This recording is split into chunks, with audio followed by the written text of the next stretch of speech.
Bonjour à toutes et à tous, je suis ravie et nous sommes ravis de vous retrouver pour ce 4e épisode de la saison 5 des parcours de la transformation. Alors pour ceux que je n'ai pas encore vu, aperçus et voire bisoutés, je vous souhaite une excellente nouvelle année 2026.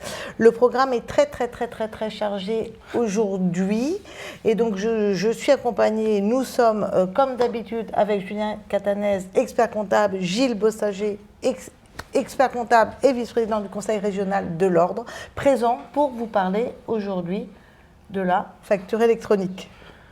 Merci beaucoup Virginie. Effectivement, on est très content d'être là ce matin pour vous parler toujours de facture électronique. On ne s'en lance pas, avec un angle sectoriel ce matin. On va avoir plusieurs secteurs d'activité.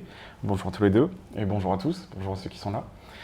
L'idée aujourd'hui, c'est de travailler sur des secteurs d'activité spécifiques et de voir les impacts de la facture électronique sur ces secteurs. Dans les précédents ateliers de la transformation, on avait plutôt travaillé sur la méthodo, la cartographie, la segmentation, le champ d'application. Là aujourd'hui, on a choisi quelques secteurs d'activité et on va regarder de façon la plus pratique possible les impacts en termes de facture électronique. Ce qu'on a prévu, c'est quelques questions, un petit quiz à chaque fois pour ouvrir la séquence sur le secteur d'activité, pour vous permettre de tester vos connaissances sur ce secteur et ensuite de voir quelques exemples d'impact. Donc l'objectif, ce n'est pas d'être exhaustif sur chaque secteur d'activité, mais plutôt de vous montrer quelques impacts pratiques. Et bien sûr, il y a le format aussi des experts de la facture dont on va parler régulièrement, qu'on anime avec Gilles, qui permet d'approfondir les aspects techniques de la réforme sur certains cas d'usage. On aura l'occasion de les citer aujourd'hui.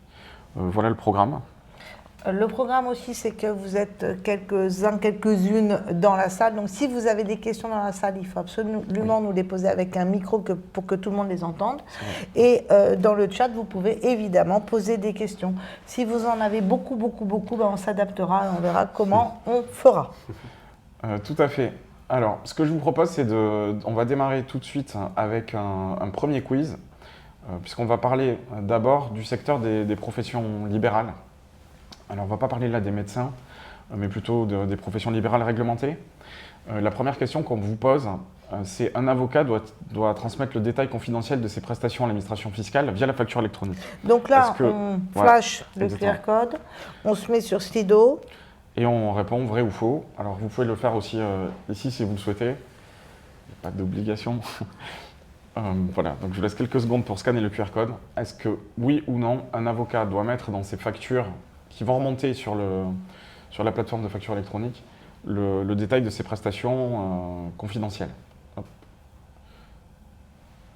Tout le monde a perdu le... Ouais. Ah, ok, je me plains. Donc la question voilà, va s'afficher à l'écran. J'attends un petit peu parce que si j'affiche la réponse, forcément ça va influencer les suivants. Et on va faire cet exercice-là sur chacun des secteurs qu'on a prévus, histoire de se mettre dans le bain.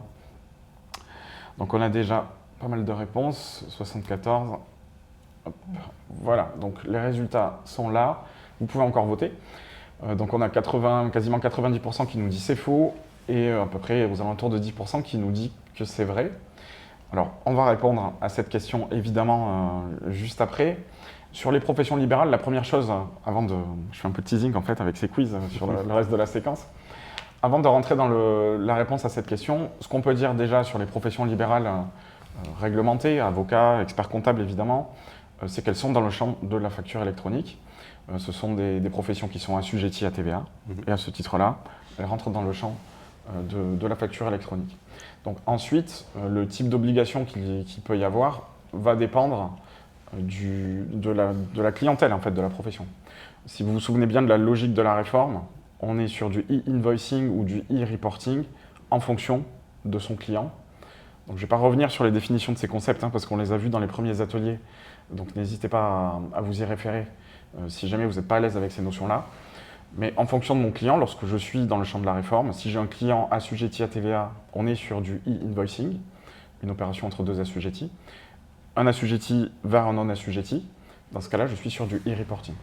Donc ça veut dire très concrètement qu'un expert comptable, il va avoir sur sa clientèle une obligation de e-invoicing pour ses clients professionnels et une obligation de e-reporting pour ses clients particuliers. Donc c'est un bon laboratoire de la facture électronique. Et rappelons que même s'ils bénéficient de la franchise de base, je pense notamment aux avocats qui ont une franchise particulière, ils sont quand même soumis à l'obligation d'émission de facturation, de facture électronique. Effectivement. Donc ça, c'était la première question qu'on pouvait se poser. La question du secret professionnel maintenant, effectivement, elle a été traitée. Donc ça fait partie des choses qui sont décrites dans le cahier des charges de la réforme et dans les cas d'usage spécifiques. Et ce qui est explicitement prévu, c'est que lorsqu'il y a une prestation dans laquelle il y a des éléments confidentiels couverts par le secret professionnel, on n'est pas tenu de les remonter et donc de les indiquer sur la facture. Il n'y a pas d'obligation, alors que par principe, on est censé décrire c'est une mention obligatoire de la facture, hein. On est censé décrire les prestations ou les livraisons de biens. Là, ce n'est pas le cas. Donc c'est explicitement prévu, et donc le secret professionnel n'est pas remis en cause par la réforme de la facture électronique. Alors c'est pour ça qu'ils râlent d'ailleurs les avocats, parce qu'ils disent du coup on va émettre des factures sans détail, et les clients vont nous demander le détail à côté.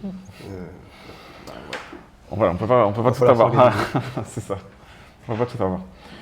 Autre point qui peut intéresser ce type de professionnel. Non, ça veut dire que lorsque aujourd'hui on est avocat et qu'on fait ces factures sur Word, Excel, et qu'on se dit que dans le cadre de la facture électronique, on va peut-être prendre un petit logiciel pour faire ces factures, eh bien, il peut être utile de choisir le petit logiciel qui aurait naturellement une annexe, peut-être pré-remplie, et comme ça, vous voyez, en fait, c'est ça les impacts de la facture électronique. Comme on va devoir avoir de nouveaux outils, anticipons et conseillons nos clients pour qu'ils puissent choisir ce meilleur logiciel. Logiciel, ça fait peut-être un peu vieille, non?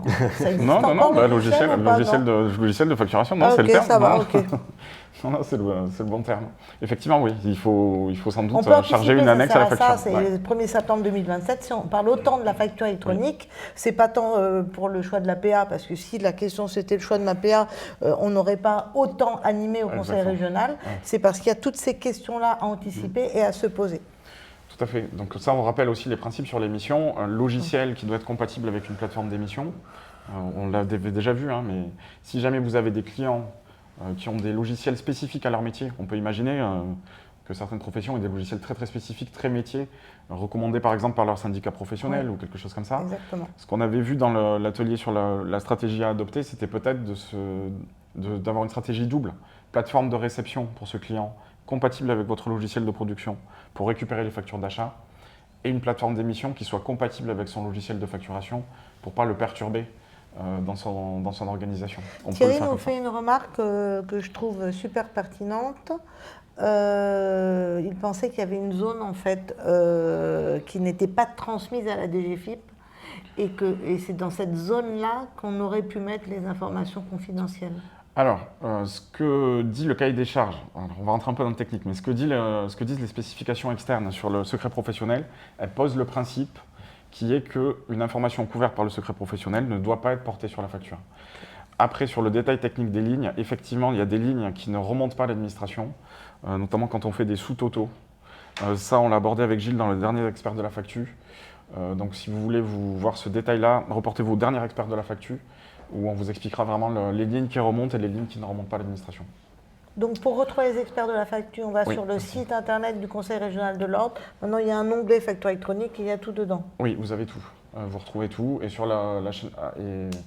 la technique est formidable. On vous a mis le QR code. On est trop fort maintenant. Merci Thomas. Voilà, donc là, vous retrouverez tous les détails justement sur cette notion de détail de facture et de sous-totaux. Et on aborde cette question. Voilà, autre question qui peut se poser sur ce type de profession, c'est la question des débours. Là, il n'y a pas vraiment ni de changement, ni grand-chose, mais c'est simplement de la réassurance, de se dire que les débours, c'est prévu. S'ils sont bien distingués sur la facture, il n'y a aucun problème en fait. Hein. Mais la facture électronique, ça va aussi obliger à rentrer vraiment dans les clous des bonnes règles de facturation. Donc, ce n'est pas une nouveauté. Il n'y a pas de TVA lorsqu'on facture à l'euro près. Il faut que ça soit clairement distingué des prestations. Rien de nouveau, mais il faudra vraiment le faire pour que ça soit bien traité en termes de facture électronique. Autre problématique qui peut se poser, les rétrocessions d'honoraires dans le cas où il y a de l'autofacturation, c'est-à-dire j'émettrai la facture, non pas pour moi mais pour le compte de l'autre personne, Dans ce cas-là, on va y revenir sur l'autofacturation dans le cas du secteur agricole, donc je ne vais pas le détailler. Mais sachez que les cas d'autofacturation sont prévus par la réforme. Donc je ne vais pas le détailler là, on le rentrera dans le détail tout à l'heure lorsqu'on parlera des coopératives. Donc voilà, sur les professions libérales, je parle bien des professions libérales réglementées volontairement, je mets de côté les professions de santé qui sont un cas encore à part, qu'on pourra traiter d'ailleurs. Mais voilà ce qu'il faut retenir. Secret professionnel, c'est plutôt des bonnes nouvelles en fait, hein, si on résume. Secret professionnel, c'est prévu, pas d'obligation de dévoiler des informations. Tout ce qui est débours, il suffit de bien le formaliser sur sa facture et il n'y a pas de souci. Et les obligations classiques, invoicing et reporting, comme d'habitude. Donc pas de difficultés techniques sur ce point-là. Christophe nous demande, les débours, ils sont prévus par la réforme? Oui, ils sont prévus, mais en fait, c'est-à-dire que je vais les porter sur ma facture de façon classique. Je ne vais pas mettre de TVA puisque je suis sur de la refacturation à l'euro près. Il n'y a pas de marge, il n'y a pas de TVA. Et donc, ça sera remonté de cette façon-là sur ma facture électronique sans difficulté particulière, en fait, tout simplement. C'est bon? Ouais, je crois qu'on peut avancer. Ok, très bien. Le deuxième secteur dont on voulait vous parler, c'est le secteur du commerce de détail. Pareil, ce que je vous propose, c'est de commencer par un petit quiz avec un cas un peu spécifique. Un client passe en caisse, il paye, et 10 minutes après, il revient en disant « Ah, finalement, je voudrais une facture pour mon entreprise. » Donc, comment est-ce qu'on traite ça d'un point de vue facture électronique, à votre avis? Est-ce qu'il n'y a rien de spécifique à faire? J'ai mis ma facture, on peut imaginer, je ne sais pas, enfin, une boulangerie, n'importe quel commerce de détail. Est-ce qu'on ne fait rien de particulier? On a saisi la caisse la première fois, on émet la facture la deuxième, il n'y a rien de spécial. Est-ce qu'il faut annuler l'opération en caisse pour ne pas fausser les remontées? Ou est-ce qu'il faut émettre une facture avec une mention TVA déjà encaissée? Donc ça, là, tu nous fais un vie ma vie d'artisan commerçant. Ça va arriver tous les 2-3 jours. Et après, c'est l'expert comptable qui va appeler. Exactement. Donc là, on anticipe un petit peu, on se prépare là. Psychologiquement. Non, mais effectivement, la réforme, ça, comme tu le disais, c'est pas juste le choix de la plateforme, c'est aussi tout ce type de questions qui vont remonter. Ça va être ça. Donc je vous laisse quelques secondes, on a déjà un peu plus de presque 70 réponses. Et on va regarder les résultats. Alors, les résultats sont assez nets. On a, on va dire, 60% qui nous dit il faut émettre une facture mention TVA déjà encaissée. Un gros tiers, il faut annuler l'opération en caisse. Et 4% qui dit qu'il n'y a rien de spécifique à faire. Alors, rien de spécifique à faire, ça serait bien, mais malheureusement, c'est pas le cas. On est en France, quand même. Ça s'appelle la France, donc... Donc, il y aura quelque chose à faire, je confirme. Moi, je pense aussi. Hein. Alors quoi? On va le voir juste après. Je vous remercie en tout cas pour les réponses. Alors, ceux qui auraient regardé les épisodes des experts de la facture fidèlement auraient un petit avantage parce que c'est un cas qu'on a déjà traité. Pas avec cet angle commerce de détail, mais on a abordé cette question de la facture déjà traitée. Donc, commerce de détail, première question, est-ce qu'on est concerné, pas concerné? On est sur une opération toujours pareil, c'est toujours les mêmes questions qu'il faut se poser. Assujetti, oui ou non? Commerce de détail, je suis assujetti à la TVA et donc je suis soumis à la réforme. Comme le disait Gilles tout à l'heure, même si je suis en micro, ça ne change pas cette logique-là. Donc je suis soumis en émission et en réception si je suis un commerçant de détail en micro. Voilà. Et y compris si je ne fais pas vraiment de facture au quotidien, si j'ai une caisse et que je me contente d'avoir une caisse, je suis dans le champ de la réforme de la facture électronique. Donc c'est des fondamentaux, mais c'est toujours bien de le rappeler. Toujours cette même logique qu'on martèle, je regarde les clients auxquels je m'adresse. Si je m'adresse à des clients professionnels, invoicing, je transmets des factures. Si je m'adresse à des clients particuliers, je suis sur du e-reporting, je vais remonter mes données. Là non plus, rien de nouveau là-dessus, c'est juste un rappel de la logique. Donc voilà comment ça fonctionne. Vous l'aurez pour rappel dans les slides. Mais on est vraiment sur deux obligations différentes, mais qui peuvent coexister. D'accord ? Si je fais une facture à un professionnel, je passe sur du invoicing. Et le reste de la journée, je fais des tickets de caisse. Et je suis donc soumis au e-reporting.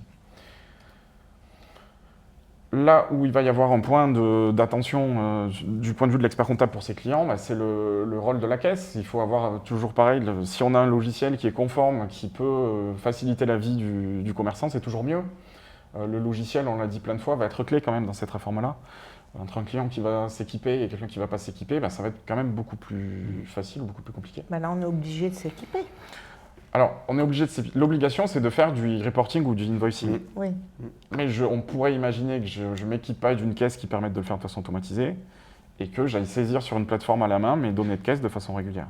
Techniquement, c'est faisable. L'obligation n'est pas d'avoir une caisse qui permette de le faire. La caisse n'a pas à être une PDP en tant que telle. Ouais. Bien sûr. Oui. Mais, enfin...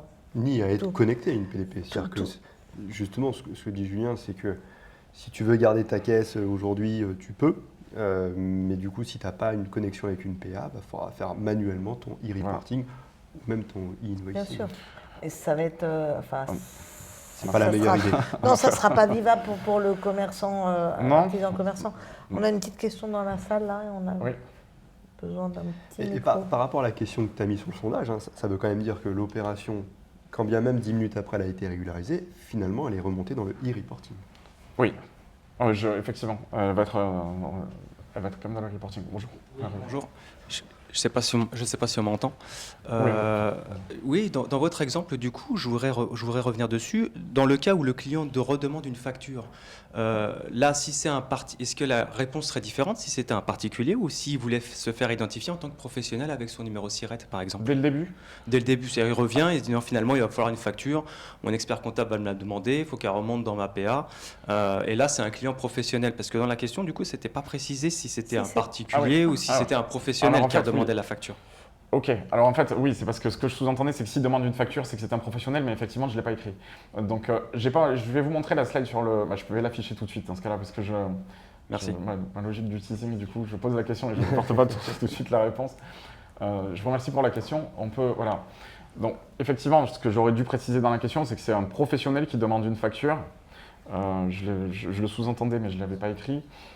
Si c'est un professionnel qui revient ensuite, donc il est passé à la caisse une première fois, c'est-à-dire que l'opération a été faite, 10 minutes après, il revient, j'ai une opération qui est déjà enregistrée et qui devrait remonter au titre du e-reporting.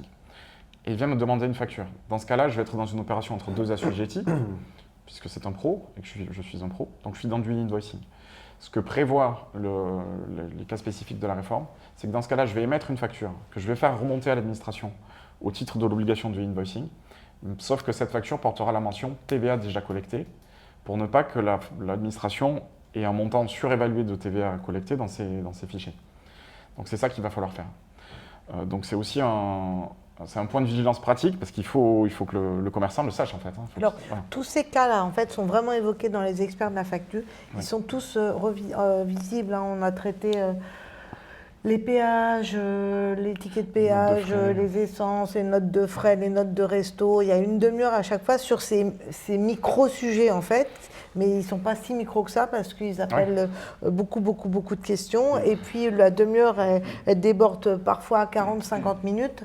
Donc je vous incite à les revoir. Et puis après, faites-nous des demandes. S'il y a des sujets que nous n'avons pas traités, ils seront traités et on a 2 ans. Enfin, les experts de la facture, ce format d'une demi-heure, il peut durer 2, 3 ans, 4 ans, 10 ans. Non mais c'est vrai, le temps qu'on y arrive parce que en fait, dans cette réforme de la facture électronique, ça va être ces détails-là qui vont être compliqués à gérer. Il y a l'exemple italien qui est cité régulièrement où au début de la réforme, les cabinets ont eu beaucoup à gérer de problèmes de mention obligatoire sur les factures et ça a généré beaucoup de questions. Tu le cites, je pense régulièrement Gilles, où on en avait parlé dans un expert de la facture. Ça avait généré beaucoup de questions pour les cabinets. Donc ce n'était pas tant des questions de tuyaux à brancher, mais c'était plus des questions de logiciels de gestion et de qualité de la donnée qui n'étaient pas dispo. Et donc les factures ne pouvaient pas partir parce qu'il manquait des mentions. Donc en fait, c'est tout ce type de petites questions qui vont se poser, qui vont générer un flux de questions pour les cabinets. Alors là, à un moment donné, vous avez tellement de questions que et puis ça roule, je ne les vois plus, mais évidemment que la solution d'aller ressaisir à la main, alors non, il n'y a plus de plateforme de l'État. Il y avait une question, est-ce qu'il y a une plateforme de l'État? Non, donc il faudra choisir une plateforme agréée, mais vous avez tous compris que le vrai sujet, c'est la connectivité entre le logiciel métier, alors la caisse du boulanger, du boucher, de qui vous voulez, le logiciel métier et celui de votre client, du bâtiment, etc., et la plateforme agréée. Et comment la praticité, comment cela va être pratique de réannuler, de refaire, de rajouter de la TVA. C'est ce lien-là le plus important et c'est ce qu'on appelle les solutions compatibles en fait. Oui, exactement. Donc le logiciel métier, c'est la solution compatible. La plateforme agréée, c'est le tuyau qui a balancé l'administration fiscale. Et toute la question, c'est ce lien entre les deux.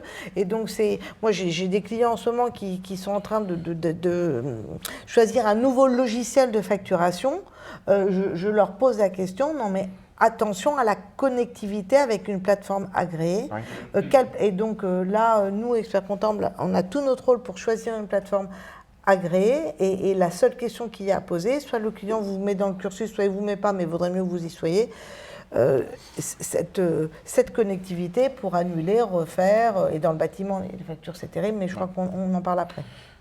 Oui, il y a un vrai rôle. En fait, il y a deux scénarios possibles. Comme le disait Gilles, il n'y a pas d'obligation en fait, d'avoir un logiciel qui soit connecté à une plateforme. Donc en fait, il y a deux schémas. Soit mon client, je ne lui ai pas parlé de ces sujets, il ne s'en est pas préoccupé non plus, et il arrive dans la réforme, il n'est pas équipé d'un logiciel compatible.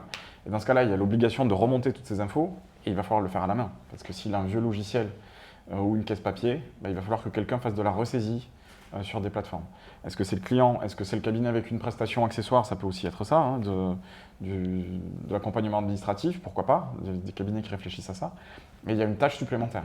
Quelqu'un qui aurait une caisse connectée qui lui permet d'émettre des factures à la demande, de les envoyer de façon automatique, je vais dire ça va être presque transparent pour lui, la réforme, ça va se faire de façon très très souple. Donc il y a vraiment un sujet à traiter en amont pour éviter ce type de problème. Et je crois qu'on l'avait dit dans un expert de la facture, mais en ce moment en plus il y a une vague de migration de logiciels de caisse chez pas mal de commerçants, puisque la loi de finances 2025 a mis fin à l'auto-certification des logiciels de caisse. Donc les éditeurs sont très actifs auprès de leurs clients, notamment restaurateurs, pour les faire changer de logiciel de caisse, puisqu'au 1er septembre 2026, les logiciels auto-certifiés ne seront plus conformes. Donc c'est aussi le moment d'être actif auprès de vos clients, parce que quand bien même l'émission c'est dans 1 an et demi, en fait beaucoup sont en train de changer de logiciel de caisse sans forcément vous le dire. Et donc c'est là où il faut être actif, parce que comme Virginie l'a dit, évidemment, ne pas avoir un logiciel de caisse connecté à une plateforme agréée, c'est une perte de temps absolument monstrueuse pour le client et donc au final pour vous. Oui, tout à fait. Et avec un client qui pourrait avoir peut-être la malhonnêteté de nous dire vous auriez pu me dire que, quand même. Oui. Et lui, tu ne l'as pas dit, mais tu aurais pu lui dire oui. que.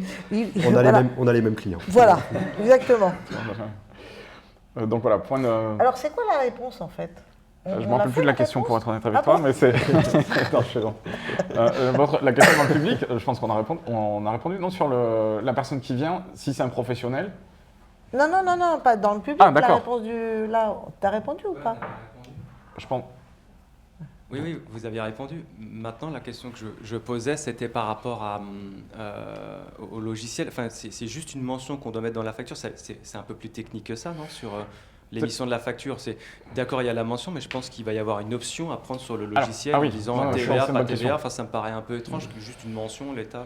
Oui, c'est une très bonne question. Et quand je parle de mention, c'est pas une mention à indiquer soi-même à la main, effectivement. C'est un champ qui est prévu dans le format de la facture électronique. Okay. Donc après, ça va se traduire. Chaque éditeur de logiciel va le traduire de la façon qu'il souhaite, mais ça va se traduire à un moment par une case à cocher voilà. Okay. Donc c'est pas quelque chose à inscrire. Mais non, vous avez bien fait de poser la question. C'est un champ qui est prévu dans le format de la facture. Il y avait une autre question que j'ai oubliée ou non, c'est bon? Non, je crois que c'est bien. Non, ok. Donc voilà, le point important, c'est vraiment la question. Je ne sais pas si on a répondu à la question du quiz, là. Ah oui, à la question du quiz. Oui, enfin, je reviens à la question du quiz, pardon. Oui, la question du quiz, on va afficher la slide réponse. Mais donc la question du quiz, c'est comment on traite ça. On ne fait pas de correction sur le e-reporting. Donc j'ai enregistré mon opération en caisse. Ça va partir dans le e-reporting. C'est sur la facture que je dois faire quelque chose. Et comme on vient de le dire, je coche cette case. Enfin, ça va dépendre de l'éditeur. Hein, mais je mets ce champ TVA déjà collecté. Et la facture donc là, si on reprend là, je suis la boulangère, donc le client revient, il me dit non, en fait, j'ai oublié de dire que c'est pour ma boîte, donc je voudrais une facture. Et donc là, elle va aller cocher la case dans son logiciel de caisse. Elle réémet une facture avec TVA déjà encaissée. C'est comme ça que ça se passe. Le client donne le numéro ciré pour que je puisse l'identifier. Bien sûr. Voilà. Bon. C'est pour ça que là, il y a un grand stress là, dans le chat. On me dit, donc du coup, il y aura 2 fois le chiffre d'affaires. OK, on a annulé la TVA, mais pourquoi il n'y aura pas 2 fois? Bon, moi, je pense qu'on répond à toutes ces questions en disant que de toute manière, là, on parle de la spécificité en fait, du logiciel de caisse qui devra traiter ça pour ne pas envoyer 2 fois le chiffre d'affaires, évidemment, à la PA. D'où l'intérêt d'être bien de bien choisir son logiciel de caisse. Donc ça veut dire qu'en fait, en émission, ça va rentrer en e-reporting, mais tu vas quand même recevoir en réception dans ta plateforme agréée. Il y a une asymétrie qui se crée. Oui, parce qu'en fait, il faut qu'il y ait les deux. Il faut que le client il la reçoive, cette facture. Donc, je suis obligé de les mettre, en fait, donc, pour qu'il la reçoive sur sa plateforme. Et la correction se fait sur la TVA. Après, effectivement, je vois la question en termes de chiffre d'affaires. Ça règle le problème de la TVA, pas du chiffre d'affaires. J'extrapole un peu, mais on peut penser que les éditeurs vont s'emparer du sujet et que les factures qui sont émises avec le statut TVA déjà encaissé, c'est des factures qui ne vont pas remonter dans le chiffre d'affaires. J'imagine que de toute manière, c'est annulé remplace. J'espère que ça sera annulé remplace la précédente. La précédente. Ah oui, on avait pas. Oui, voilà, il n'y avait pas de facture. C'est deux flux différents. Voilà. Ah, bien sûr. Mais par contre, c'est un flux qui sera clairement identifiable puisqu'il sera tagué TVA déjà encaissé. Donc je peux le neutraliser facilement. Autre point qui peut intéresser les commerçants, donc là l'idée c'est d'aller chercher des cas d'usage pas forcément complexes mais des choses pratiques. La question des acomptes, ça peut intéresser certains types de commerce, plus les artisans, mais la question des acomptes là aussi, pas de nouveauté. Quand on fait un acompte, il faut faire une facture. C'est plus ou moins respecté aujourd'hui parce que ça pose pas de problème de ne pas en faire en pratique. Avec la facture électronique, ça sera différent. Donc cette question de facture d'acompte, il va falloir la faire en pratique. Et il va falloir la mettre en place de façon réelle et facturer des acomptes. Donc, ce n'est pas une nouvelle obligation, mais c'est aussi le moment de réinsister là-dessus pour s'assurer que les personnes qui gèrent des acomptes émettent bien des factures. Donc, concrètement, les points de vigilance pratiques, cohérence caisse et e-reporting. Si c'est automatisé, la cohérence caisse et e-reporting, elle se fera de façon naturelle, si c'est la caisse qui l'émet. Dès qu'on décorrèle les deux et qu'il y a une ressaisie, il va se poser la question de la cohérence entre les deux. Donc c'est du temps supplémentaire pour la ressaisie, c'est du temps pour le contrôle de cohérence. Donc c'est pas la solution comme disait Gilles, c'est pas la meilleure solution. Le cas de la TVA déjà collectée, il faut aussi que le client soit informé en fait de la façon dont ça fonctionne. Les acomptes à formaliser. Et une question de premier niveau, mais qui pourrait arriver, c'est je vends qu'à des particuliers, est-ce que je suis concerné? Il y a peut-être un travail de pédagogie basique à faire aussi auprès de certains clients. Parce que certains pourraient penser qu'ils ne sont juste pas concernés par la facture électronique parce qu'ils font que de la caisse. On le voit dans les enquêtes où il y a des taux très élevés d'entreprises qui se disent prêtes pour la réforme, alors qu'elles ne peuvent pas vraiment être prêtes aujourd'hui. Donc il y a sans doute un malentendu sur ce qu'est la facture électronique. Voilà pour cette deuxième thématique. Je poursuis. Donc là, on comprend bien qu'on est commerçant et qu'il faut absolument qu'on ait formé, en fait, la personne qui a la caisse. Oui. Donc on comprend que la facture électronique, c'est vraiment pas une histoire de quel PA tu as choisi, c'est vraiment une histoire de sensibilisation, de formation de nos collaborateurs et des salariés de nos clients. Oui. Parce que si là, la jeune fille à la caisse ou le jeune homme réémet une facture sans cocher TVA déjà émise, je vais avoir un problème. Oui, voilà. Je vais avoir un problème de rapprochement à un moment. Effectivement, c'est tous ces petits cas dont il faut que les clients aient conscience en fait. Et quand nous, experts comptables, on va recouper le chiffre d'affaires, c'est ce que tu disais, du logiciel de caisse avec la comptabilisation, on va se retrouver avec des écarts. Et là, on va dire à notre client, tiens, il y a quelqu'un qui pique dans ta caisse. Non, mais effectivement, si c'est pas carré dès le début, s'il y a une chaîne de tâches supplémentaires qui se crée tout de suite pour le cabinet, pour le client, c'est une source de problème. D'où l'intérêt aussi de le travailler vraiment en amont. La formation des salariés, oui, c'est un vrai sujet. On va voir après le cas des restaurants, il me semble. C'est aussi un sujet pour eux. Et j'insiste bien aussi sur l'impact caisse que tu disais, Gilles, sur le logiciel. Effectivement, il y a 2 timings différents en ce moment sur les logiciels de caisse. Ils sont beaucoup sollicités sur la partie mise à jour des logiciels dans le cadre de la nouvelle réglementation, avec la fin de l'autocertification, mais qui n'est pas le sujet de la facture électronique. Donc il se peut qu'ils soient poussés actuellement, enfin c'est un peu le cas, qu'ils soient poussés à changer de logiciel en ce moment, et sur des logiciels qui ne sont pas encore forcément prévus pour être conformes pour la facture électronique. Donc il faut vraiment être attentif. qu'ils n'investissent pas des milliers d'euros là tout de suite et devoir rechanger dans 6 mois. Voilà. Alors, Laure nous dit qu'il va y avoir une période de latence, et en fait, la période de latence, je pense qu'il faut que nous la créons, nous, experts comptables. C'est-à-dire qu'en émission, l'obligation, c'est pour nos petits clients, l'obligation, c'est le 1er septembre 2027. Rien ne nous empêche, bien avant, de tester des outils et de voir comment ça fonctionne pour créer cette période de latence. Je suis complètement d'accord. C'est-à-dire que si on compte sur une latence de l'administration, c'est faire un pari qui est risqué. On a le droit de le faire, hein, mais qui peut être risqué. Les signaux, on en avait parlé plusieurs fois, mais les signaux qui étaient dans le projet de loi de finances 2026, c'était des renforcements des sanctions, la création d'une nouvelle demande pour absence de choix de plateforme. Donc plutôt un serrage de vis que l'inverse. Hein. Donc parier là-dessus, c'est un peu compliqué, je suis d'accord.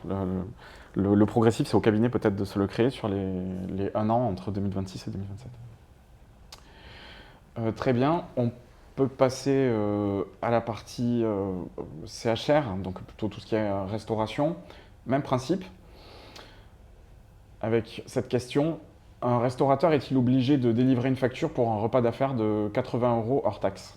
Donc, qui dit repas d'affaires, on dit qu'on est en B2B. Hein. Voilà. Je sais que que j'ai des professionnels en face de moi. Donc, je suis le serveur. Je sais que j'ai un professionnel. Il me demande rien de particulier. Est-ce que je dois sortir une facture ?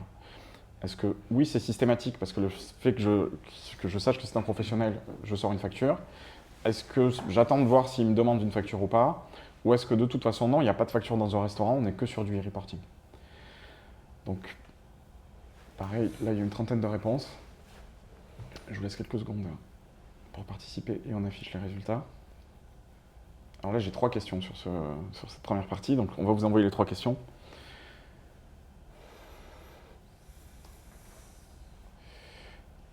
Donc, on a 70% de réponses sur oui, uniquement si le client le demande. 25% sur oui systématiquement et 2% sur non, tout est en reporting. Donc, on va répondre dans le détail à cette question. Je vais arrêter mon faux teasing. La majorité a raison. On va voir que c'est effectivement si le client manifeste, dans ce cas précis, la volonté d'avoir une facture, qu'il va falloir que je lui sorte. On va expliquer pourquoi. Deuxième question, un salarié paie son repas avec sa carte professionnelle et demande une facture au nom de l'entreprise. La facture doit-elle passer par la plateforme de l'entreprise ? Oui ou non ? Donc, il paie avec sa carte perso, mais il demande tout de suite une facture au nom de l'entreprise. Est-ce que là, le restaurateur doit envoyer cette facture sur une plateforme ou pas ? Pareil, je vois 24 réponses, on va attendre quelques secondes. Et on est preneur de vos retours sur ce format question-réponse. Enfin, si c'est quelque chose qui vous plaît, c'est quelque chose qu'on pourrait refaire sur les prochains ateliers. Donc, on est à près de 90 réponses.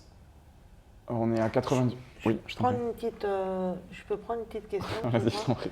Non, parce qu'il y avait une question qui était qui était pas mal là, de Laurent. Il est en train d'inscrire, comme ça les gens ont le temps de répondre. Il est en train d'inscrire ses clients sur l'annuaire. Oui. Et il se rend compte qu'il a des clients qui ne sont pas assujettis. Alors, je sais que nous avions le problème il y a 1 ou 2 mois de BNC, de SCI, qu'on ne trouvait pas dans l'annuaire. Est-ce que c'est réparé? Docteur, on en est où? Je pense, on en avait parlé. On avait parlé avec le commissaire du gouvernement qui, en fait, expliquait que le problème technique venait du fait que les obligations fiscales n'étaient pas correctement renseignées pour ses clients. Donc, ils sont en train de mettre à jour, et donc ces clients-là, s'ils sont réellement assujettis, vont finir par apparaître dans l'annuaire. Il y a la question sur des BNC, des médecins ou des loueurs meublés, enfin ce genre de SCI, les SCI, etc. Bon, donc on attend qu'ils apparaissent. Oui, mais c'est pas du tout bloquant en fait. L'annuaire, c'est juste un affichage pour voir si une plateforme a été choisie. Qu'il apparaisse ou qu'il apparaisse pas, ça gêne en rien dans toutes les étapes qu'on doit mener sur la facture électronique en fait. Okay, donc, très bien. Ça veut pas dire que c'est aussi le 31 août, il n'y est pas. Oui, non mais voilà, évidemment. Oui. Non mais parce que je pars du principe que ça sera réglé d'ici le 1er septembre. Mais en tout cas, il n'y a pas d'action particulière du cabinet à mener. En tout cas, le commissaire du gouvernement nous a pour l'instant dit que ça ne servait à rien de les harceler, qu'ils étaient en train de nettoyer de leur côté. Peut-être qu'il y aura une phase 2 dans laquelle on rentrera dans les cas qui n'auront pas été balayés par leur travail. Donc, pardon, vas-y. Non, c'est bien, moi j'ai fini ma petite diversion. Voilà, donc là, la réponse à la question, il doit demander une facture, est-ce qu'elle doit passer par la plateforme? Donc la majorité nous dit oui. C'est un peu plus mesuré en termes de taux de réponse que tout à l'heure, là, sur le oui et le non. Mais la bonne réponse, c'est effectivement oui. On va voir pourquoi dans quelques secondes. Autre question, qu'est-ce qu'on fait des pourboires? Est-ce qu'il y a une obligation de remonter des pourboires liés à la facture électronique? E-reporting ou pas? Donc on est sur des questions, pas forcément compliquées, mais des questions qui peuvent se... que vont nous poser nos clients, c'est sûr. Donc l'idée, c'est qu'on se prépare tous ensemble. Une quarantaine de réponses, on attend encore un peu que ça remonte.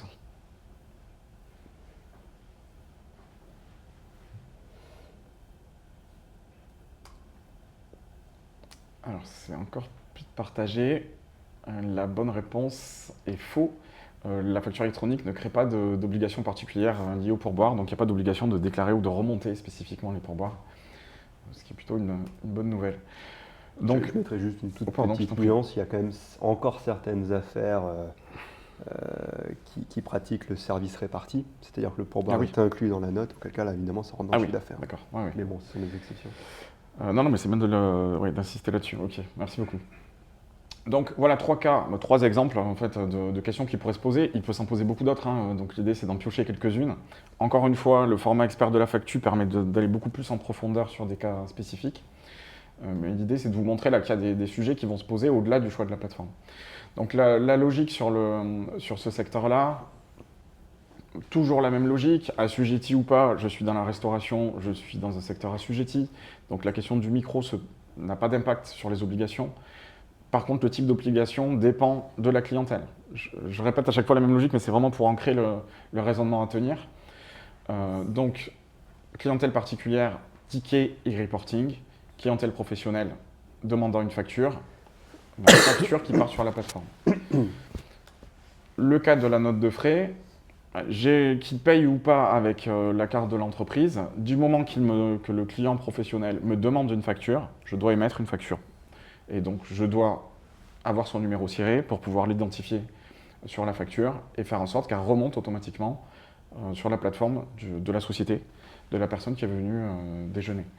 Donc c'est comme ça que ça fonctionne. Ça ne veut pas dire que je ne peux pas lui sortir papier, enfin tout ça, il n'y a pas de problème, on peut avoir un doublon papier, mais il y a une facture qui va partir via les plateformes. Après, sur la gestion du remboursement du salarié qui aura avancé les frais, ça c'est une question à gérer entre l'employeur et son salarié. Il y a des recommandations pratiques qu'on avait évoquées avec Gilles sur un des experts. C'est le premier numéro des experts de la facture. Parce que le souci, c'était un problème de double règlement en fait. Alors, ça pourrait être un problème de double règlement. Exactement. Alors, c'est-à-dire que là, oui, problème de double règlement, c'est-à-dire que la facture va partir, il ne faut pas qu'elle parte avec un montant à payer, parce que sinon, elle va s'afficher sur la plateforme de la société avec à payer tel montant, alors que le salarié l'a déjà payé. Donc là aussi, il y a un champ qui est prévu dans la facture pour signaler que la facture a déjà été payée, un peu comme tout à l'heure sur la TVA, éviter qu'elle soit repayée une deuxième fois. Donc elle va bien remonter sur la plateforme, mais elle ne va pas rentrer dans les échéances, etc., etc. Donc ça aussi, ça implique que le salarié, il sache qu'il doit indiquer ce type de champ. Et ce qu'on avait dit aussi dans les experts de la facture, vous pouvez vous y reporter si vous souhaitez plus de détails, c'est qu'il y avait une possibilité technique qui est prévue dans le cahier des charges de créer une sous-adresse de facturation sur la plateforme de réception dédiée aux notes de frais pour que les notes de frais arrivent tout au même endroit pour simplifier la gestion. Est-ce que ça va être géré ou pas par les éditeurs? Après, c'est des choses qu'il faudra voir dans le temps. C'est prévu dans le cahier des charges. Voilà, donc ça c'était sur la partie notes de restaurant. Dans les restaurants, il y a aussi une question de seuil qui n'est pas créée par la facture électronique. Toujours pareil, la facture électronique, ça vient formaliser et cristalliser des choses qui existaient déjà. Il y a un seuil de 150 €. Au-delà de 150 €, s'il y a des professionnels, il y a une émission de facture obligatoire. C'est pour ça que dans l'exemple, je prenais le cas de 80 €, parce qu'à 80 €, je n'ai pas d'obligation d'émettre une facture si elle ne m'est pas demandée. Au-delà de 150 €, si je suis dans le cadre d'une affaire avec des professionnels, je suis obligé de sortir une facture. Donc, ce n'est pas une nouvelle obligation, mais il faut... Voilà, c'est un seuil qui est propre à la restauration.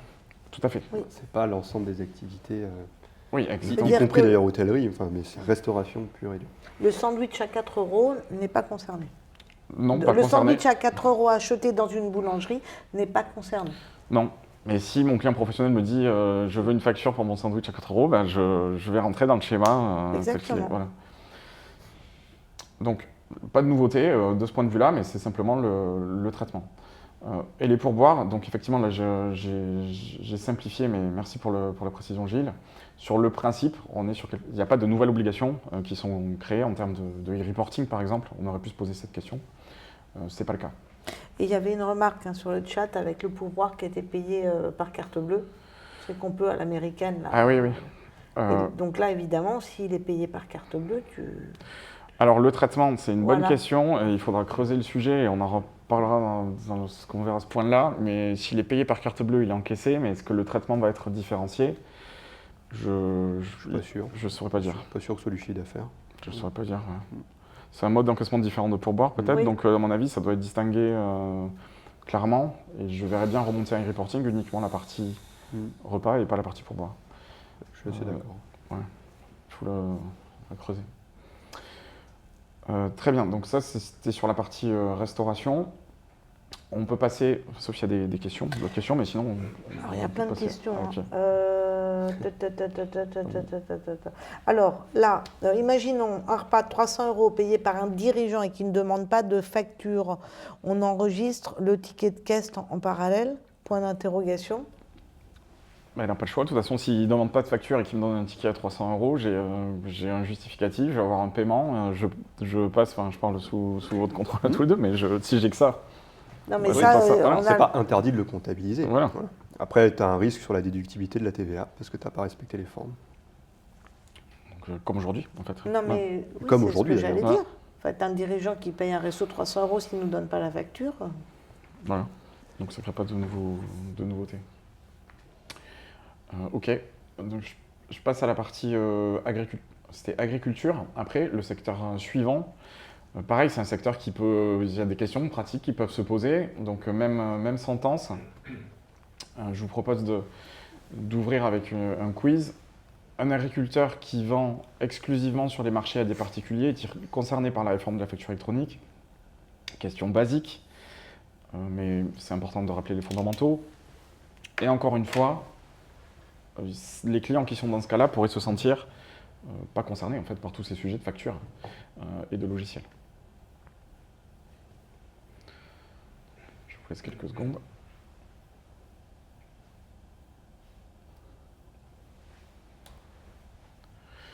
Donc là, c'est assez net en termes de réponse et c'est tant mieux. Effectivement, le fait de vendre à des particuliers n'exonère pas du tout de la réforme de la facture électronique. Si je suis un assujetti, je suis dans le champ de la réforme. Que je vende à des particuliers ou à des professionnels, c'est juste les modalités qui sont différentes. Donc oui, je suis concerné par la réforme de la facture électronique. Alors c'est curieux parce que le nom continue à augmenter alors que je suis en train de dire que c'est là. Non, ça diminue. Okay. Non, ça diminue. Certainement. Je dois pas changer d'avis. Je dois pas être clair dans mon explication. Donc la réponse est bien oui. Un agriculteur dans ce cas-là sera concerné. Mais ce qui pose la question pratique de comment est-ce que cette information va remonter, on va en parler juste après. Et il y a un autre cas qui peut se produire de façon récurrente dans le secteur agricole. C'est une question que j'ai souvent sur le cas d'exploitants agricoles qui travaillent avec des coopératives. Et ce n'est pas eux qui émettent leur propre facture, c'est-à-dire qu'ils amènent leur marchandise à la coopérative, qui va émettre la facture en fonction des prix du marché et de la quantité. Et donc là, eux peuvent se dire, de toute façon, et même des collaborateurs, j'ai vu pas mal de collaborateurs sur ce type de dossier qui se disaient, du coup, lui en tout cas, il n'y a pas de problème puisqu'il n'y a pas de facture. Est-ce que, dans la façon dont je le présente, on entend sans doute un peu la réponse. Moi, j'ai pas bien compris, je connais pas bien ces histoires de coopératives. Donc je suis agriculteur, fais en fait, je dépose à la coopérative, c'est un tes dépôt céréales. vente, Voilà, et la coopérative, elle va faire une facture en mon nom à moi. Oui. C'est pas je vends à la coopérative qui vend aux particuliers, c'est elle vend pour moi. Non, tu vends la coopérative. Ah, tu vends la coopérative. Mais c'est juste qu'elle, elle a le prix du marché, elle arrive, elle va peser tes céréales, donc elle sait qu'il y en a 3,5 tonnes, elle connaît le prix de la tonne, et donc elle émet dans la foulée une facture à ton nom et elle te paye le montant qu'elle a mis sur la facture. C'est la coopérative qui a facture pour moi. Il y a très souvent ce cas-là dans l'agricole. Donc on pourrait se dire, en tout cas, moi, pas de problème sur les factures puisque c'est pas moi qui les gère. Alors est-ce qu'on a raison ou pas de se raisonner comme ça ? Donc là, c'est plus partagé, 2 tiers, 1 tiers. 2 tiers sur la coopérative, 1 tiers sur l'exploitant agricole. Ce qu'on va voir, c'est que l'émission de la facture, elle se fait toujours du côté de la coopérative. Il y a quand même quelque chose à réfléchir, à mettre en place en termes de process de validation de la facture. Donc il n'y a pas rien à faire du côté de l'exploitant non plus, s'il y a ce cas-là. Donc aujourd'hui, si je suis agriculteur et que je vends 100% à une coopérative, donc je n'ai jamais eu l'utilité d'un logiciel de facturation. Oui. Donc il faut que j'en achète un. Alors, logiciel de facturation, non, pas forcément. Mais par contre, il va falloir que sur ma plateforme, je valide la facture qui va être faite par la coopérative. Ce qui est prévu, c'est une étape de validation, ce qui semble assez logique. C'est-à-dire que s'il n'y avait pas ça, les factures pourraient partir n'importe comment. Donc, il y a une étape de validation. Donc, ça veut dire aussi que les exploitants agricoles doivent être préparés à valider leurs factures sur une plateforme numérique. Donc, on détaille tout ça, même raisonnement, assujetti, pas assujetti. Si je suis agriculteur, je suis assujetti. La question qui se pose après, c'est quelle est ma clientèle? Et c'est ça qui détermine les modalités d'application de la réforme. Si je vends une coopérative, souvent c'est de l'autofacturation, donc c'est le cas qu'on va détailler. Je peux vendre aussi à un restaurant. Et donc là, même raisonnement, professionnel qui vend à un professionnel, opération entre 2 assujettis. Donc là, je vais être dans du e-invoicing. Donc là, dans ce cas-là, il me faudra un logiciel de facturation. Bien sûr. Mais que j'ai déjà parce que je vends déjà à des restaurants. Mais en voilà. théorie. Oui, voilà, en théorie. Mais voilà, si je la fais sous Word ou Excel, bon, bah, c'est le moment de basculer sur un logiciel.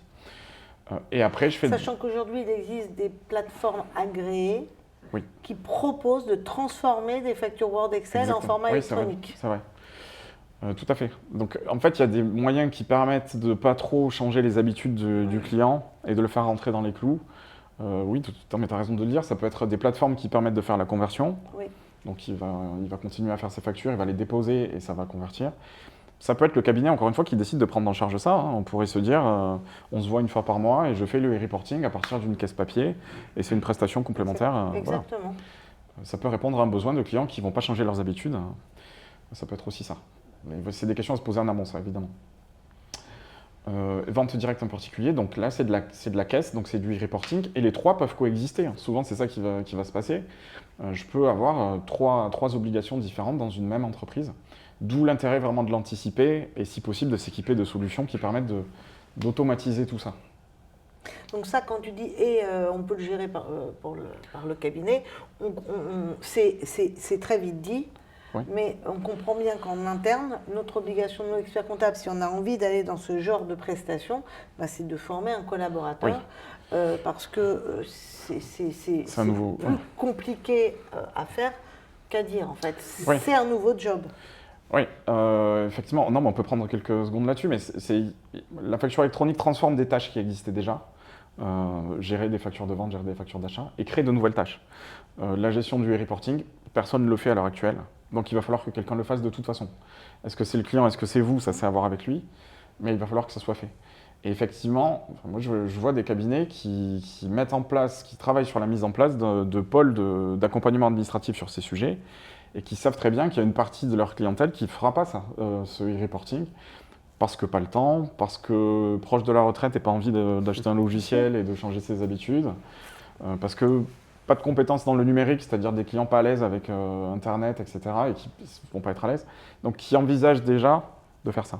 Alors, d'un côté, donc il y a des entreprises, enfin il y a des clients, nos clients qui n'ont pas envie de le faire, et de l'autre côté, on a quand même nous un vrai sujet dans les cabinets, qui est la pérennité de notre chiffre d'affaires, parce que je pense qu'on a tous compris que la facturation électronique accélère le processus de numérisation. Si jamais ils réussissent, l'administration fiscale, à faire le pré-remplissage de la TVA, quand même, à un moment donné, nos clients vont nous dire « je vous paye à quoi faire Oui. ». Donc, on a quand même un chiffre d'affaires qui est bien à 50% sur cette partie saisie TVA, liasse fiscale.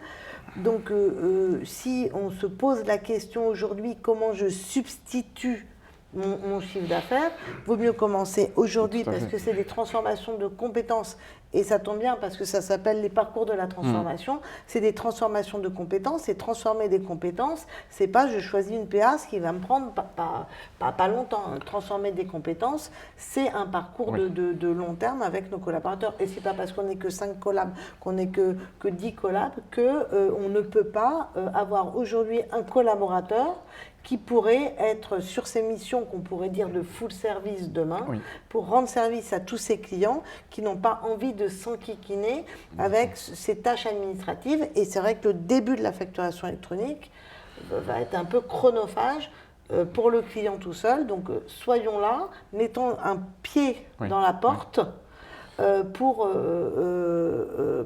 rester et maintenir notre chiffre d'affaires qui pourrait être en danger dans quelques années. Là, c'est vraiment le cœur du sujet de la transformation. Là, ce qu'on est en train... Oui, il y a une question dans la salle. Oui, on est au cœur du sujet. On est bien. Oui, tu regardes ta montre parce que, comme d'habitude... Non, on est bien. Oui, merci. Dans l'exemple que vous preniez, si c'était le cabinet qui gérait l'e-reporting, vous avez dit on le voit une fois par mois. Mais est-ce qu'il n'y avait pas à une époque une question de e-reporting qui devait monter toutes les quinzaines ou quelque chose comme ça? Oui, bonne question, effectivement. Donc, dans les textes, alors, il y a deux choses. Il y a les textes tels qu'ils sont aujourd'hui en vigueur. On a sur les entreprises qui sont en réel mensuel, donc c'est à 3 mensuels, il y a une obligation de e-reporting à la décade. Donc, 3 e-reporting par mois. Ce qui a été annoncé lors du précédent congrès sur scène en septembre, c'est qu'il y aurait une simplification pour ramener un délai de e-reporting mensuel, cette obligation à la décade. Moi, je ne l'ai pas vu traduite pour l'instant dans les textes, donc j'espère beaucoup que ça va se faire.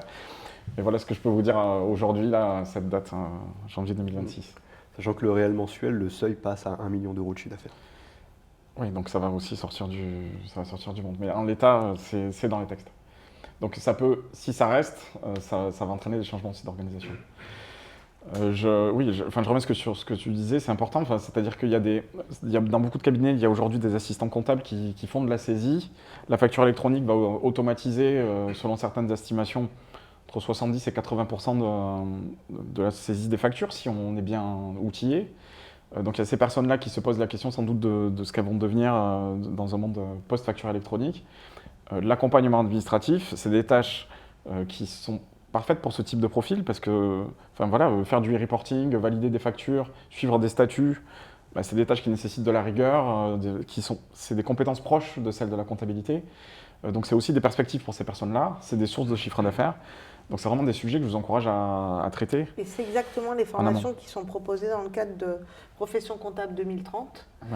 Donc si vous êtes intéressé pour transformer vos collaborateurs, il y a tout un circuit. Ce sont des formations qui ont été subventionnées, qui sont donc pas très chères et qui permettent en fait de transformer les compétences de nos collaborateurs. Profession Comptable 2030, c'est avant tout pour nos collaborateurs en cabinet. Oui, exactement. Il y a un parcours comme ça, full service, tout à fait, pour commencer à appréhender ce genre de compétences. Et on le sait tous dans nos cabinets, le plus compliqué, c'est de se transformer, déjà nous-mêmes, nos experts comptables, on est souvent oubliés dans nos habitudes, mais pour tout, et après transformer nos collaborateurs. Vous avez toutes les briques dans ces parcours de formation pour accompagner vos collaborateurs sur ces nouveaux métiers.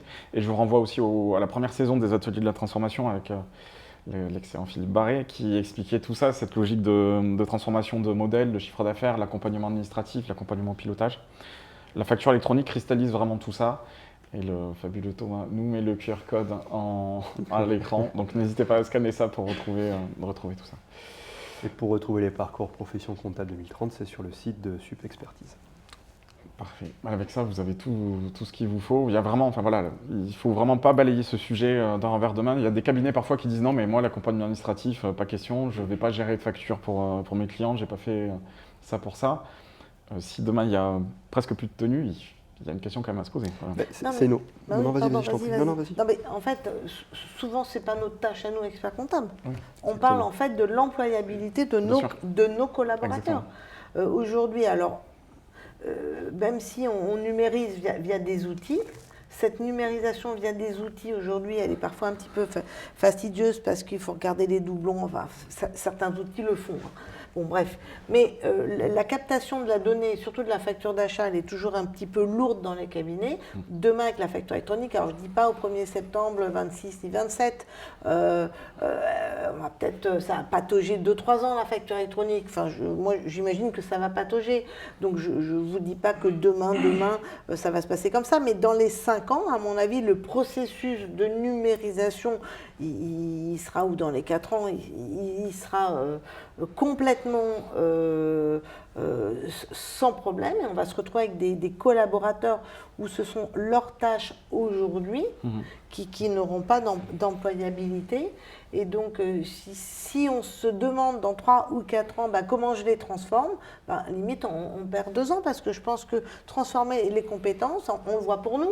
Enfin, je stigmatise pas du tout les collaborateurs qui sont, on est tous des êtres humains et le changement, le changement, on est vraiment souvent pour les autres. En fait, voilà, c'est pour les autres le changement. Là, on doit tous se remettre en cause, et nous, les experts comptables, et nos collaborateurs, parce que je pense que ce qui me semble évident, c'est que dans 5 ou 10 ans, nous ne ferons pas le même métier. C'est une évidence. Et donc, si nous ne faisons pas le même métier, il va falloir bien qu'on transforme nos compétences. Donc, c'est un vrai sujet, c'est cette transformation des compétences. Et pour aussi, comme on a parlé, donc Subexpertise Profession Comptable 2030, des parcours de la transformation, des experts de la facture, là, qui sont vraiment sur des points. Il y a aussi aux universités d'été des séminaires spéciaux, parfois collaborateurs. Ça fait 3-4 ans qu'il y a toute une journée dédiée à la transformation de nos collaborateurs. Ce sont 4 ateliers. Les universités d'été, c'est gratuit. Et ça fait depuis 4 ans qu'il y a un séminaire spécial collaborateur sur ces thèmes-là, et on parle beaucoup de changement de posture, et c'est aussi les équipes de Philippe Barret qui l'animent. Donc, on fait un peu notre pub, mais en fait, le conseil régional, parfois j'entends dire que fait l'ordre. J'ai l'impression qu'on est vraiment sur le sujet, et depuis pas mal d'années. S'il vous plaît, renseignez-vous, écoutez-nous, allez-y, que ce soit. Et il y a quand même 80% de ce qu'on propose qui sont gratuits. Et Philippe Barret dit quelque chose de très intéressant sur cette capacité à embarquer les collaborateurs. C'est-à-dire que nous, ça fait des années qu'on parle de cette transformation. Ne serait-ce que les parcours de la transformation, ça fait bien 3-4 années que ça existe. Et les experts comptables commencent à intégrer le fait que dans 3-4 ans, 5 ans, on ne fera pas le même métier. Mais il a fallu plusieurs années, des dizaines d'heures à nous écouter le rabâcher pour que même nous, on en soit convaincus. Et en fait, Philippe Barret dit le problème, c'est que l'expert comptable qui, au bout de plusieurs années de formation, est enfin convaincu qu'il y a une transformation nécessaire et indispensable, il arrive au cabinet, il explique à ses collaborateurs dans une réunion qui dure une demi-heure, et il croit qu'eux, ils sont remontés au même niveau, alors que pour lui-même, il a fallu des années pour en être convaincu. Donc il y a souvent une asymétrie, où moi je le vis moi-même dans mon cabinet, où tu te dis, moi j'en suis convaincu, mais j'ai beau en parler à mes collaborateurs, ils ne sont pas encore embarqués. Oui, parce que l'effort que tu as fait toi en tant qu'expert comptable associé, il faut réussir à faire en sorte que tes collaborateurs le fassent également. D'où la nécessité, à mon sens, de participer au parcours des UE, Profession Comptable 2030. Là, on fait beaucoup de pubs. De tout faire, en fait. Mais il ne suffit pas d'un petit déjeuner au cabinet avec 3 croissants et un café, et leur dire, moi j'ai compris, vous avez compris, ça ne marche pas. Parce que l'humain est comme ça, il faut vraiment insister lourdement, revenir. Et c'est maintenant que ça se joue, parce que mine de rien, les choses vont très vite. On est maintenant à 18 mois de l'obligation d'émission, d'une transformation vraiment profonde des flux. Moi, si je peux donner une petite anecdote qui m'est arrivée la semaine dernière avec un de mes collabs. Ça fait 10 ans que je les enquiquine au cabinet, avec la transformation de notre métier. Ça fait 10 ans que j'en parle tout le temps, à toutes les réunions. Premier lundi de chaque mois, j'en parle. Et là, concrètement parlant, je pilote un dossier et je dis, et c'est un premier exercice, il y a eu pas mal d'IS, et là je dis aux collaborateurs, pour donc expliquer aux clients en termes de décaissement quel va être l'échéancier d'IS pour l'année qui vient. Puisqu'on passe d'un premier exercice de 18 mois à 12 mois, et là il y avait 25 000 € d'IS à payer au 15 janvier. Donc là on est dans la vraie vie des vrais experts comptables. Donc là, je dis, vous dites déjà au client que le 15 janvier, il a 25 000 euros d'IS, et puis vous lui expliquez la suite de l'échéancier. Parce que le principal dans la tête d'un chef d'entreprise, c'est la trésorerie. Et pour ces petits chefs d'entreprise-là, c'est comme ça. Et je lui dis, et donc, pour piloter l'IS, vous demandez au client son chiffre d'affaires. Mon collaborateur, et je dis, et je vais être en copie du mail. Mon collaborateur balance le mail et il explique que vous avez 25 000 euros de l'IS pour payer le 15 janvier et le 15 mars, le 15 truc, le 15 bidule, vous aurez de l'IS à payer. Et il ne met pas de montant. Et à la fin, il dit « Et merci de nous dire votre résultat prévisionnel pour l'année 2026 ». J'en étais sûre qu'il ferait ça. Je le prends dans mon bureau et je lui dis « Ça, c'est notre métier ». Si notre client savait son résultat prévisionnel de 2026, en fait, on ne serait pas là.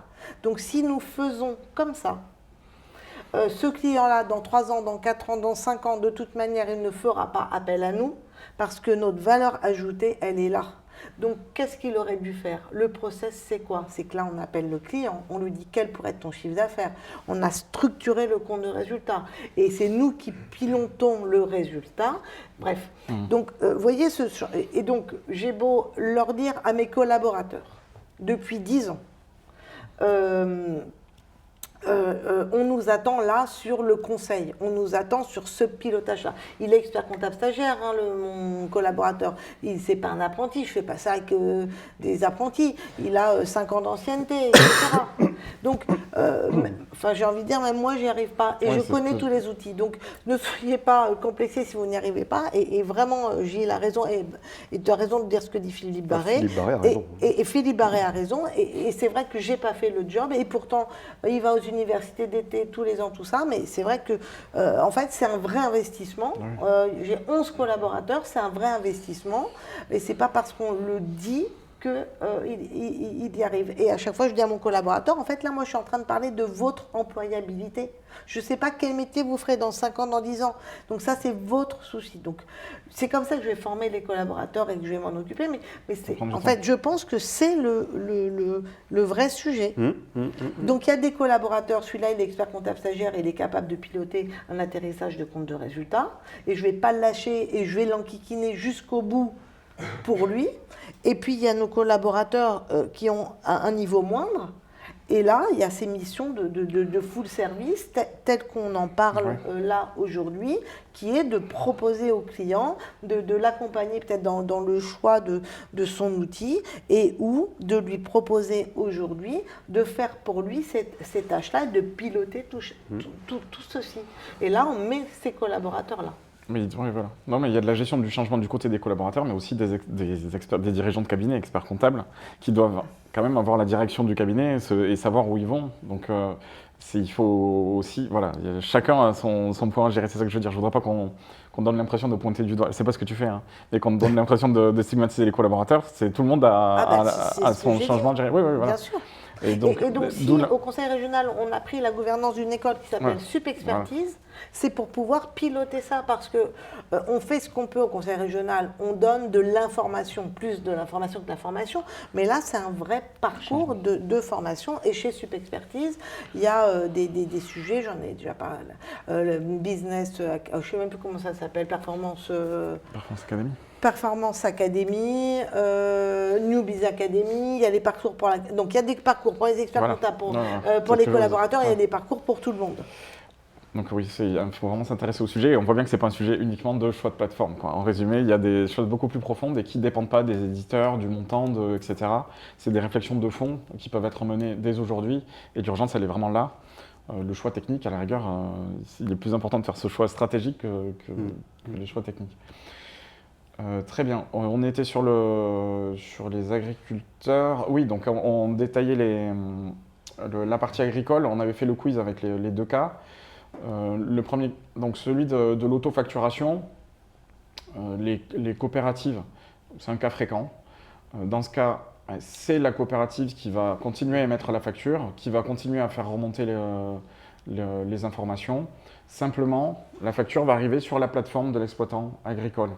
Et il y a une étape de validation que vous voyez sur ce schéma qui est le schéma qui est dans les spécifications externes hein, de l'administration, donc c'est le schéma officiel.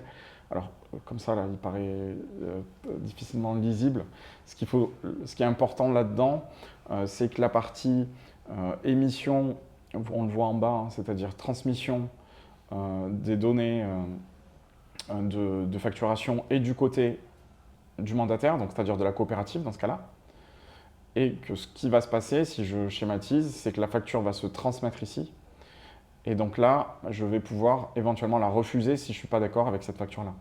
Donc ça veut dire que l'exploitant agricole, si je le transpose, lui, il va continuer à amener sa production à la coopérative va continuer à émettre la facture, simplement elle va arriver sur sa plateforme, et il va falloir lui dire qu'il faut qu'il pense à regarder ses factures, parce que s'il y a un désaccord, c'est là qu'il va devoir signaler qu'il refuse la facture. Donc c'est important qu'il fasse cette gymnastique. Voilà. Il n'y aura pas rien à faire en fait dans le cadre de la réforme de la facture électronique.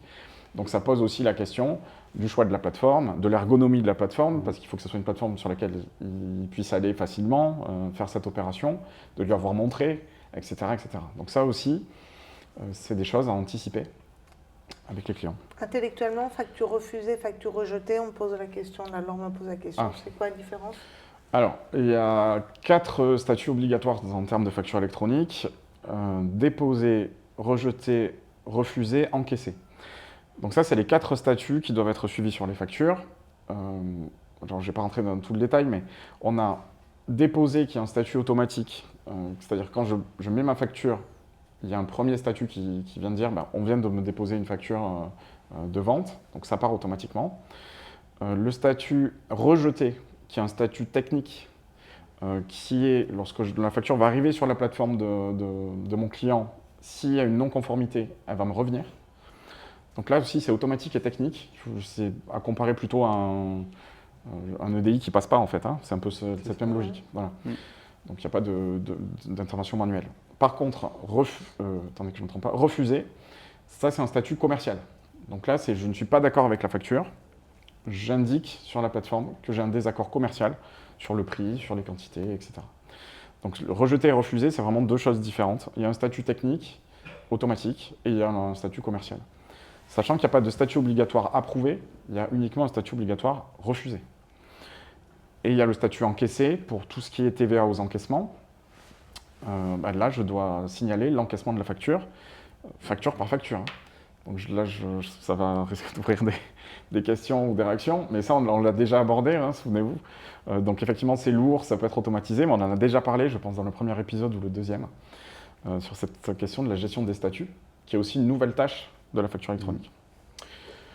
Voilà. Mais si on remet le schéma, Oui.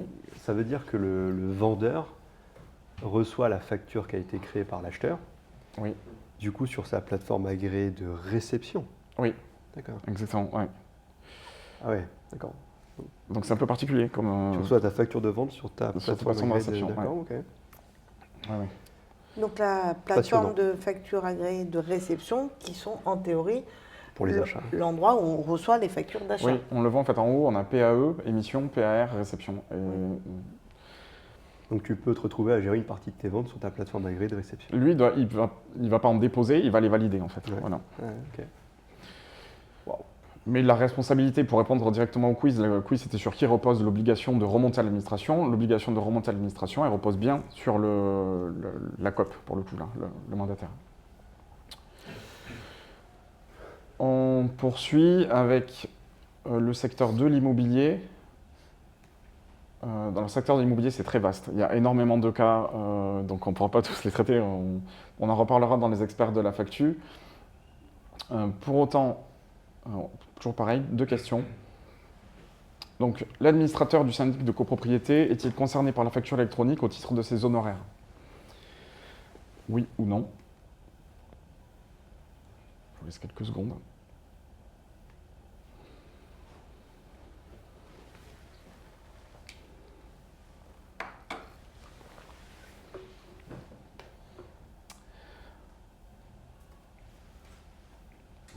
Oui, à quasiment 100%. Vous avez tout à fait raison d'avoir répondu oui.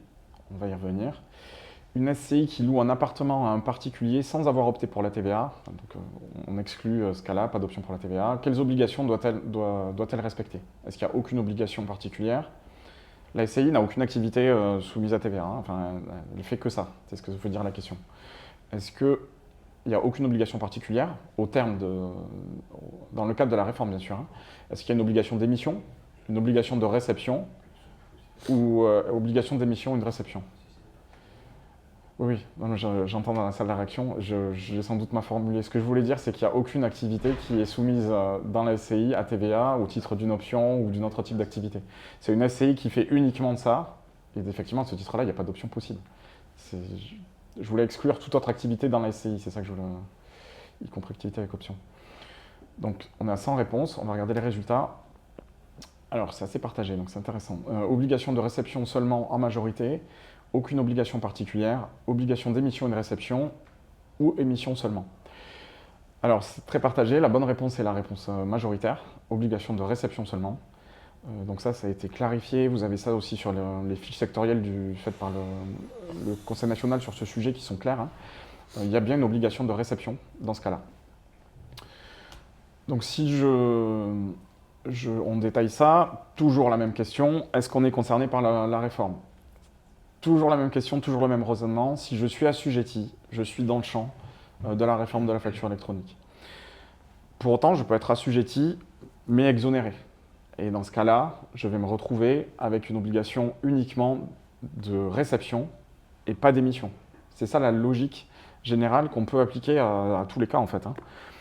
Qu'on peut appliquer à tous les cas. Mais c'est ces questions-là qu'il faut se poser.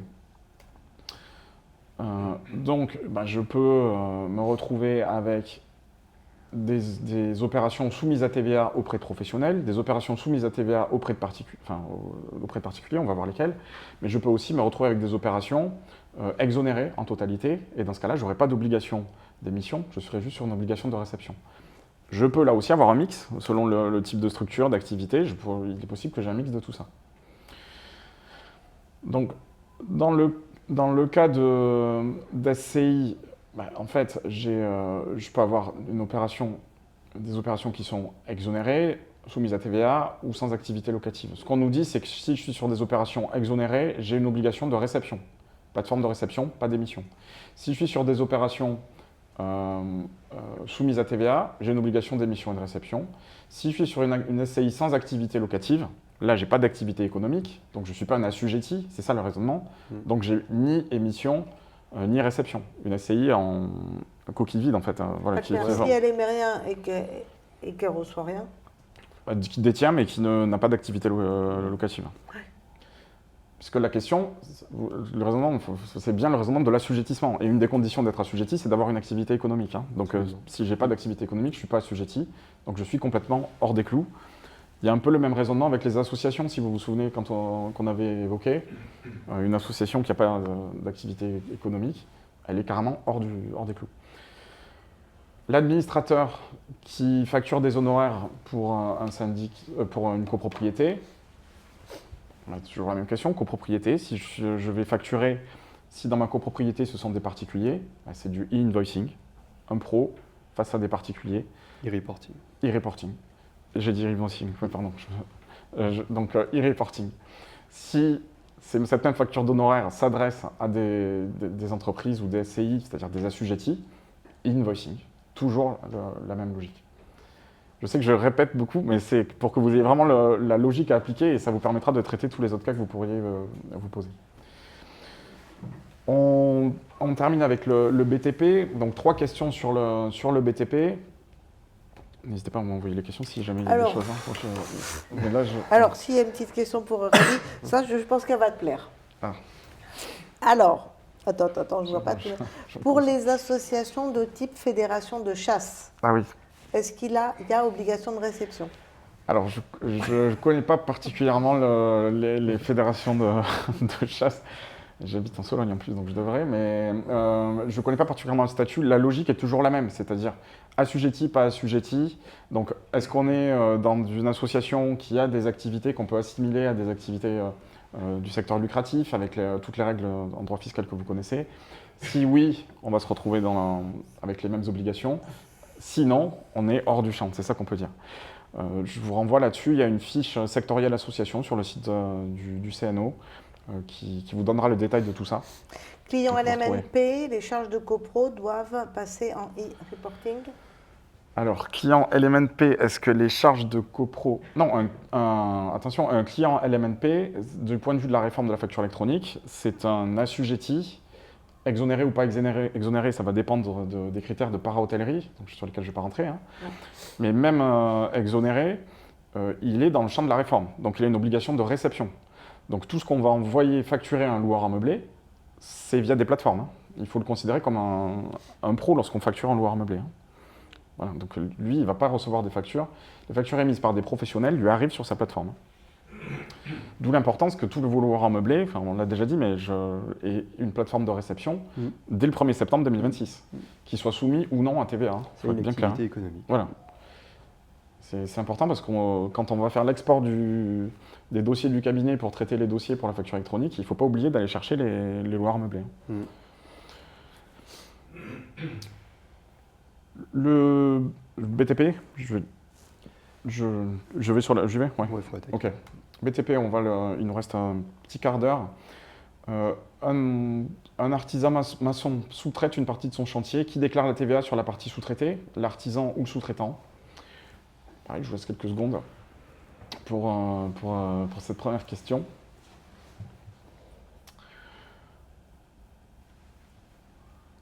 On sent qu'on est en fin de session parce que les votes vont mettre un peu plus de temps à arriver. Oh, mais elle est dure cette question. C'est le sujet de l'autoliquidation ? Oui. Okay. Oui, exactement. Parce qu'effectivement, ça croise une autre thématique, qui est la thématique de l'autoliquidation de la TVA. Mais ça ne vient pas... ça vient pas créer une nouvelle obligation.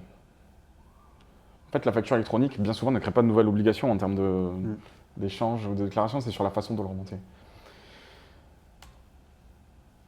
Alors, l'artisan ou le sous-traitant, je vais en parler juste après, vous le détaillez, on va le voir, mais vous avez plutôt des bons réflexes. Une situation de travaux intermédiaires vers un professionnel doit obligatoirement être une facture électronique. Donc là, on parle des situations intermédiaires. Alors, c'est un terme qui peut recouvrir des choses assez variées en termes de format dans les dossiers, plus ou moins formalisés, plus ou moins structurés. Donc, est-ce que c'est une facture électronique ? Est-ce que c'est, oui, toujours une facture électronique ? Est-ce que ça va dépendre de son contenu formel ? Ou est-ce que non ? Enfin, les situations... On parle de la situation de chantier qui est souvent avalisée par le maître d'œuvre, l'architecte, voilà. le truc, le machin, où il y a des tampons partout. Avec des jalons, en fait, sur le chantier qu'on valide. Voilà. Donc, et lorsqu'il y a un des protagonistes qui dit « je ne suis pas d'accord », du coup, on la refait. Oui, il y a une nouvelle situation. Alors ça, oui, ce cas-là, je n'avais pas prévu, mais ça va être, je pense, un schéma d'annulation. On peut en discuter.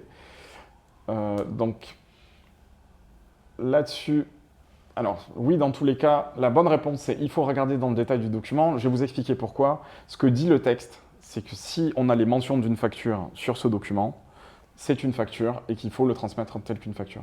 Si on est sur un simple document de travail entre deux personnes qui veulent faire formaliser un point sur les travaux, on n'est pas dans le cadre d'une facture électronique. Donc ce que dit spécifiquement le texte, c'est ça. La phrase, c'est « Si le document contient toutes les mentions obligatoires de la facture, il doit être transmis comme une facture électronique. » Donc je vous redonne ça de façon directe, mais c'est exactement ce qu'il y a écrit dans les spécifications. Alors là, tu lâches un peu la patate chaude. Je ne sais pas si tu vas t'en sortir un petit peu comme ça, parce que si ce document est utilisé pour générer un paiement.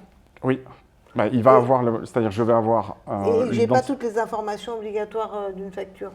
Ouais, c'est pour ça que je cite texto ce qui est écrit dans le document, parce que c'est ce qu'il y a là-dessus. Si il génère un paiement, l'encouragement, c'est d'en faire quand même une facture pour pouvoir le suivre de façon traçable, de mettre le siret, etc. C'est obligatoire. Bien sûr. Oui, non, mais dans ce cas-là, voilà. Mais ce qui a écrit noir sur blanc sur le truc, c'est ça. Voilà. Donc là, en tant qu'expert comptable, on a quand même l'obligation de conseiller à nos clients que les petites situations intermédiaires qu'il fait là où il va rechercher le paiement en fonction de l'avancement en fait du chantier des travaux, et bien que ces situations-là revêtent toutes les mentions obligatoires de la facture et que ça se transforme en facture. Le conseil pratique, au-delà des cas spécifiques, c'est de le traiter comme une facture dans son logiciel de facturation avec toutes les mentions obligatoires et d'indiquer simplement dessus situation, numéro temps. Mais c'est de le traiter dans le logiciel de facturation. Bien sûr. À la fois en termes de suivi, d'envoi, de traçabilité, toutes les raisons sont là. Mais voilà ce que prévoit la réforme. De toute façon, le donneur d'ordre, s'il ne la reçoit pas sur sa PA, il n'y a aucune chance qu'il te paye. Hein. Oui, non, mais bien sûr.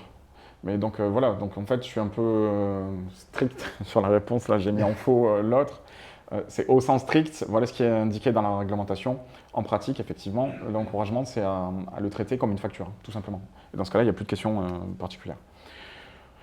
Dernière question, la retenue de garantie. Donc retenue de garantie, je ne vais pas me faire payer 5% du chantier au cas où il y a un problème de responsabilité après la livraison du chantier. Est-ce que là j'émets une facture de 95% ou est-ce que j'émets une facture de 100%? Facture électronique, bien sûr.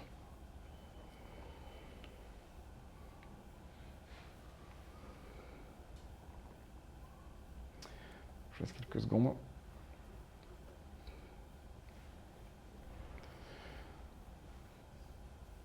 Donc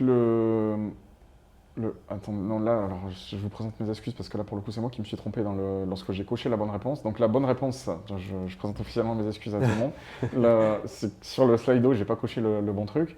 La bonne réponse, c'est celle de la majorité. C'est j'émets une facture électronique de 100% du montant. On est sur une logique de paiement et pas sur une logique de facturation. Et donc, en fait, je facture mes 100%. On retient les 5%, c'est lié au paiement, mais ce n'est pas lié à la formalisation de la prestation. Par contre, si jamais après il y a un problème sur ces 5%, il y aura éventuellement un avoir qui sera émis plus tard sur le montant, mais c'est tout. Donc à l'instant T, je facture bien 100% de ma prestation. Et la plupart du temps, dans le bâtiment, ces 5%, ils sont en fait payés au bout d'un an. Oui, voilà, ils sont levés au bout d'un an, et dans ce cas-là, donc il n'y a pas de nouvelles factures à émettre au bout d'un an, il n'y a rien à faire de particulier. C'est fait de cette façon. Donc là aussi, il n'y a pas trop de changement par rapport, il n'y a pas de changement par rapport à ce qui est fait. C'est déjà fait de cette façon hein, dans les comptes. Oui. Donc il ne faut pas changer les habitudes. Pardon pour ce bug.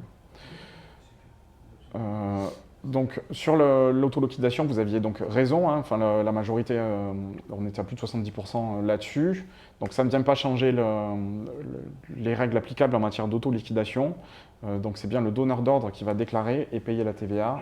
Pas de changement de ce point de vue.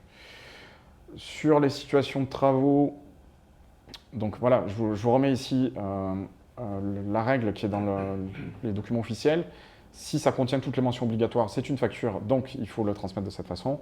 Donc ça veut dire en gros que ça reporte sur vous le pilotage. Donc encore une fois, la recommandation pratique, traitez-le comme une facture, ça sera plus simple pour tout le monde. Ça sera dématérialisé, saisi en comptabilité automatisée, enfin tous les avantages d'une facture électronique. Les retenues de garantie, voilà, on distingue bien facturation et paiement, et c'est l'occasion de rappeler que la facture électronique ne change rien en termes de paiement. Souvent, il y a cette question, est-ce que ça oblige à payer par virement? Il n'y a aucun changement du côté du paiement, donc il faut bien décorréler les deux sujets. Et donc là, j'ai une opération de facturation et une obligation de paiement avec un paiement fractionné.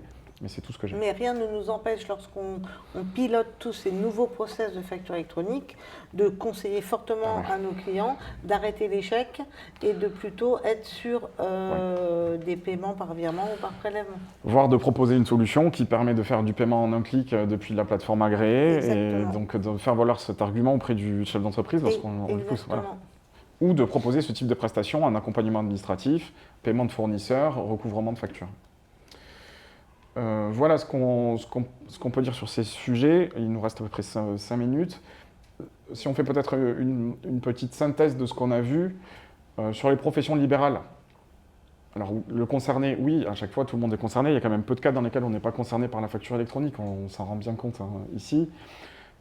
Des points pratiques qu'on vous soumet, parmi d'autres, évidemment il y a d'autres cas particuliers, mais peut-être des points à évoquer avec vos clients lorsque vous les avez sur ce sujet de la facture électronique, des questions qui peuvent se poser, celle du secret professionnel, celle des bourgs, dans le commerce, la caisse, la possibilité d'émettre des factures, vous vous souvenez a posteriori, dans le restaurant, cette notion de seuil de 150 €, l'émission de facture, la question des notes de frais.